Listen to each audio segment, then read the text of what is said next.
Yo, what's up dear souls? Welcome back to the OR Part 5 Season 2.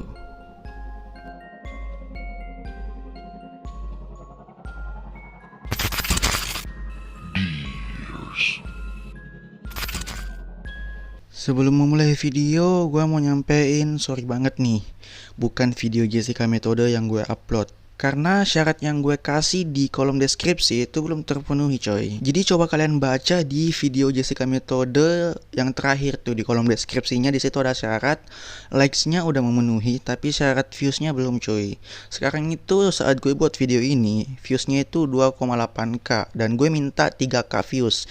Jadi kalau udah 3k views baru gue upload video Jessica Methode part selanjutnya. Jadi tunggu aja, sabar aja, itu akan sampai ke 3k views, gue jamin itu. Dan gue mau nyampein juga selamat berpuasa nih, karena udah Ramadan. Pas gue upload video ini mungkin udah bulan puasa. Ya nggak apa-apa lah ya buat nemenin lo ngabuburit atau nunggu-nunggu sahur mungkin buat lo yang begadang. Oke, kali ini kita akan membahas mungkin bukan kehilangan ya, lebih ke unsolved case. Jadi kita akan membahas unsolved case of Amber Hagerman. Amber Hagerman, anak cewek berumur 9 tahun yang mengunjungi rumah kakeknya di Arlington, Texas, Amerika Serikat. FYI, dia dan adik laki-lakinya berumur 5 tahun yang bernama Ricky suka banget sepedaan nih. Tapi mereka ini bener-bener suka gitu, bener-bener suka sepedaan nih. Bukan kayak lo pada yang intinya cuma mau pamer. Bukan suka, apalagi hobi beneran. Kejadian ini terjadi pada tanggal 13 Januari tahun 1996. Amber dan Ricky lagi sepedaan gitu. Tapi udah dibilangin nih sama mamanya kalau main jangan jauh-jauh. Tapi karena mereka masih anak-anak, jadinya masuk telinga kiri, los keluar telinga kanan. Akhirnya mereka bersepeda sampai di Winn-Dixie Grocery Store yang udah terbengkalai gitu, yang berjarak sekitar 2 blok dari rumah kakeknya. Si Ricky ini udah takut nih, udah nervous gitu karena udah terlalu jauh mainnya. Jadi dia bilang ke Amber kayak, balik yuk, udah jauh nih mainnya gitu. Tapi akhirnya si Ricky pulang sendirian dan menceritakan semuanya ke orang rumah. Lalu si Ricky pun disuruh balik ke sana ke grocery store itu untuk menjemput Amber pulang. Tetapi sesampainya di grocery store, Amber sudah tidak ada. Mengetahui cucunya hilang, sang kakek Jimmy Woodson ngerush ke grocery store yang terbengkalai itu untuk mencari cucunya. Tetapi sesampainya di sana, polisi pun sudah ada di lokasi. Sementara Ricky balik tadi, Amber memarkirkan sepedanya di parkiran grocery store yang terbengkalai itu. Tiba-tiba ada orang asing yang menculiknya secara paksa, lalu memasukkannya ke dalam truk. Maksudnya di sini itu mungkin ke dalam box truck gitu, yang berwarna dark. Warnanya warna gelap gitu.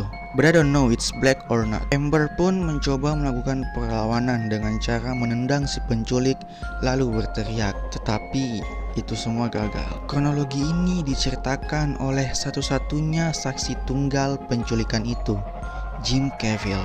Lalu Jim pun memanggil polisi setelah melihat Amber diculik, tapi tidak berhasil. Ada lebih dari 50 petugas mencari anak itu, tapi tidak ditemukan. 4 hari kemudian, seorang pejalan kaki dengan anjingnya secara tidak sengaja menemukan tubuh Amber penuh bengkak di sungai kecil yang berjarak sekitaran 4 mil dari lokasi penculikan terjadi. Dan di lehernya terdapat luka menganga yang cukup parah.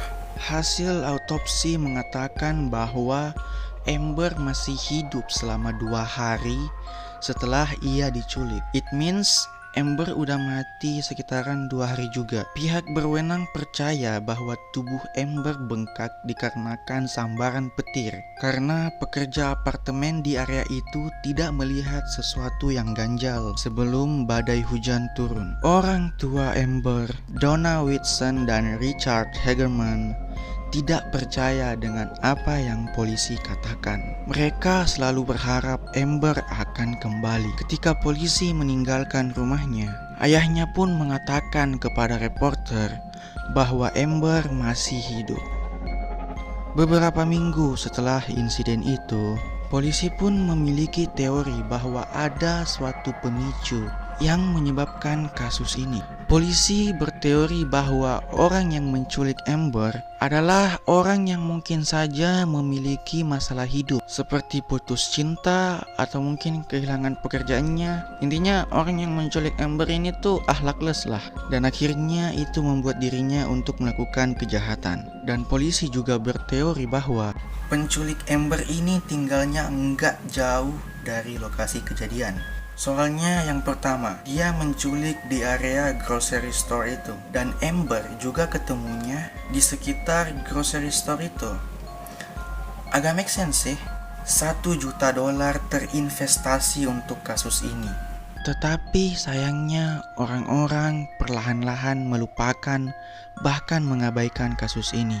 Teori dari polisi tadi tidak menghasilkan apapun yang berarti.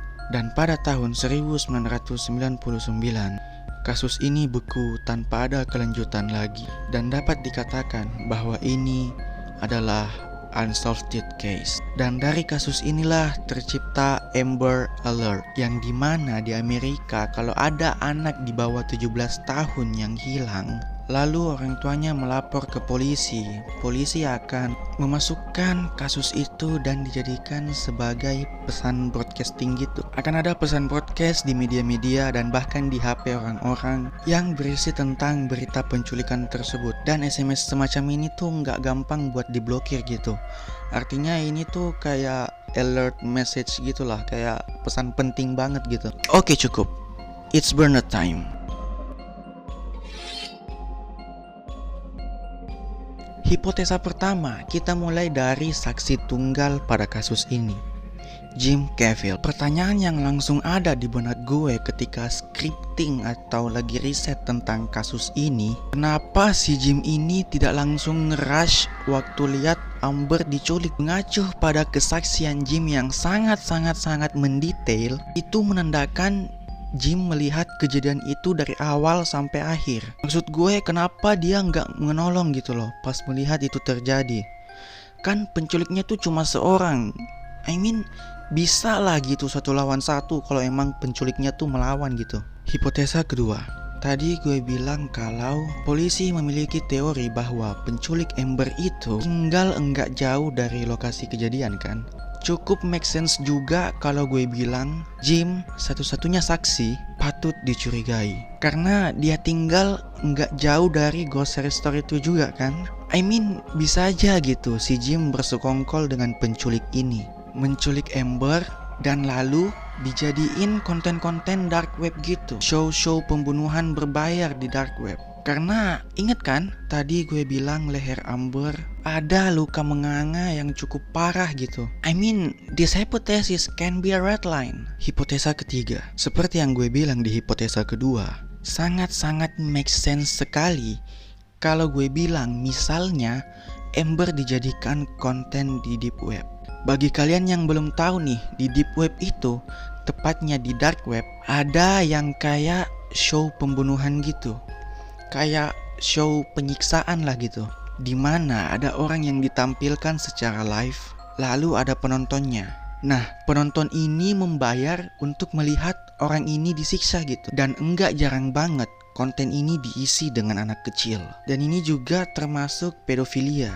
Orang-orang yang berfetis aneh, it can be anything. Jadi misalnya gue sebagai penonton nih, gue ngebayar misalnya $1.000, lalu gue bilang potong kakinya. Nah, orang yang mengadakan live ini bakal mengikuti apa yang gue bilang gitu, sesuai pesanan lah istilahnya.